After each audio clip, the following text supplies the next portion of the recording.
Doctor C Narayana Reddy గారు రచించిన వటపత్ర సాయికి వరహాల లాలి అనే పాట చాలా ప్రసిద్ధి చెందింది. ఇప్పటికీ ఎవరైనా పెద్దలు కాళ్ల మీద వేసుకుని చిన్నారి పాపలకు నీళ్లు పోస్తుంటే మాత్రం కూని రాగంగా అయినా ఈ పాటనే పాడుతూ ఉంటారు.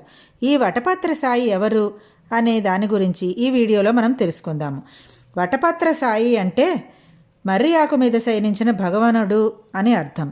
ఈ వృత్తాంతము మార్కండేయ మహర్షి చరిత్రలో వటపత్ర సాయి ఎవరనే విశేషం ఉంటుంది. మృకండ మహర్షి మరుద్వతి మహాసాధ్వుల పుత్రుడే మార్కండేయుడు. ఆయన శివుని అనుగ్రహంతో చిరంజీవిగా వర్ధిల్లుతూ 6 మన్వంతరములు తపస్సు చేశాడు.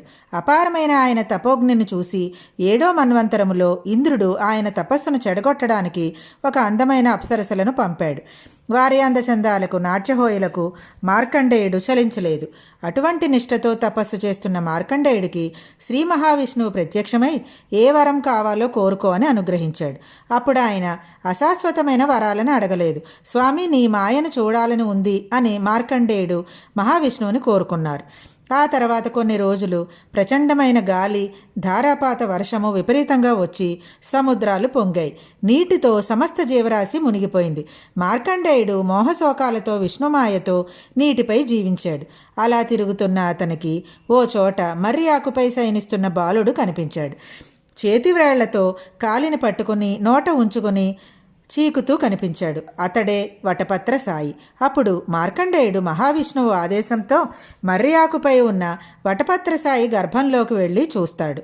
ఆయన గర్భంలో నీట మునిగిన సమస్త భూమి, ప్రాణికోటి కనిపిస్తుంది. ప్రళయం సంభవించినప్పుడు సృష్టిని కాపాడి మళ్ళీ తిరిగి అదే సృష్టిని హరిస్వరూపుడైన ఆ సాయి మరో చోట ప్రారంభం చేస్తాడని తెలుసుకుంటాడు మార్కండేయుడు. శ్రీ మహావిష్ణువు వరం ప్రకారం విష్ణుమాయను అర్థం చేసుకోగలుగుతారు.